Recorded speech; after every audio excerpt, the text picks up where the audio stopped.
حتى لو كان أبوك أو أخوك أو عمك أو تبرأ منه أولا ثم اقتله ثانيا، تبرأ منه أولا ثم اقتله ثانيا.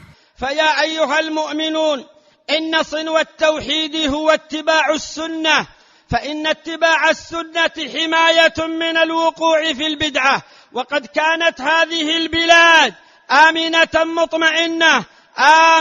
مطمئنة بحمد الله وفضله سبحانه وتعالى، وذلك بسبب اتباعهم لسنة نبيهم صلى الله عليه وسلم، واجتماعهم خلف علمائهم علماء التوحيد والسنة، فكانوا على ذلك ردحا من الزمن وهم مستقيم حالهم، سوي أمرهم، متفقون مؤتلفون متحابون، حتى غزينا في عقر دارنا بمناهج ودعوات منحرفة وأهواء ضالة مضلة، فشتتت شملنا وفرقت جمعنا وأورثت الحقد والعداوة والبغضاء الناس وزرعتها فيما بيننا، حتى سمعنا بالابن يقتل أمه ولا حول ولا قوة إلا بالله.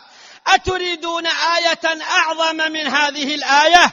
أتريدون أيها الناس علامة أصرح وأوضح من هذه العلامة التي سمعتموها في شهر الصيام؟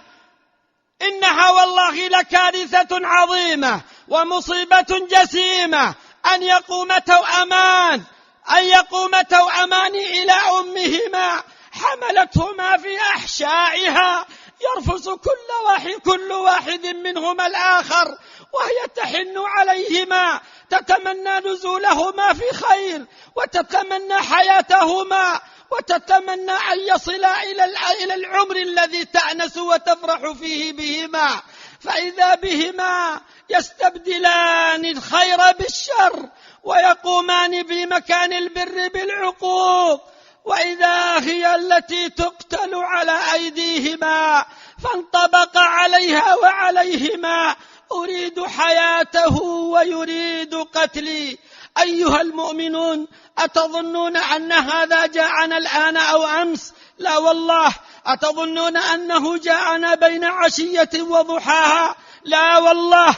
إن المدارس تعلم التوحيد، مناهجها قائمة على التوحيد، وتعلم السنة، مناهجها قائمة على السنة ولله الحمد، ولكن السيف بالسياف والعصا بالضارب والفأس بالحامل، لما كان بعض هؤلاء المدرسين ليسوا على طريقة التوحيد والسنة الخالصة النقية، أورثوهم هذا الذي أورثوهم مما سمعتموه. ولا أعني التدريس النظامي، فقد يكون ذلك في أثناء التدريس النظامي، وقد يكون درسوا هؤلاء على شياطين الإنس، يوحي بعضهم إلى بعض زخرف القول غرورا، ولو شاء ربك ما فعلوه فذرهم وما يفترون، ولتصغى إليه أفئدة الذين لا يؤمنون بالآخرة وليرضوه وليقترفوا ما هم مقترفون.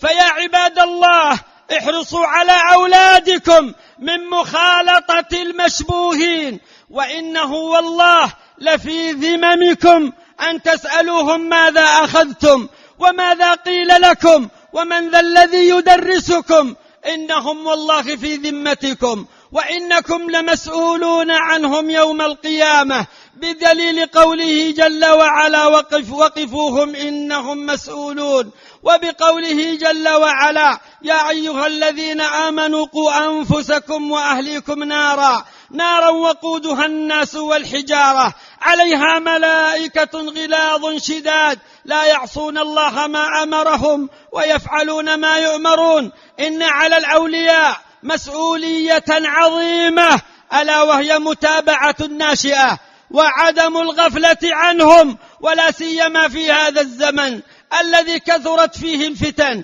وتعددت فيه الأحزاب الشيطانية والمناهج الغوية التي تصرفهم عن دين الله جل وعلا.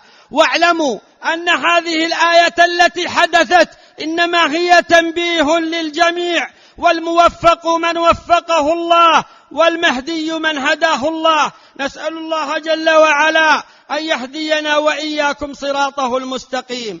أيها المؤمنون، إن التساهل في متابعة الأولاد يورث هذه الثمرة الخبيثة.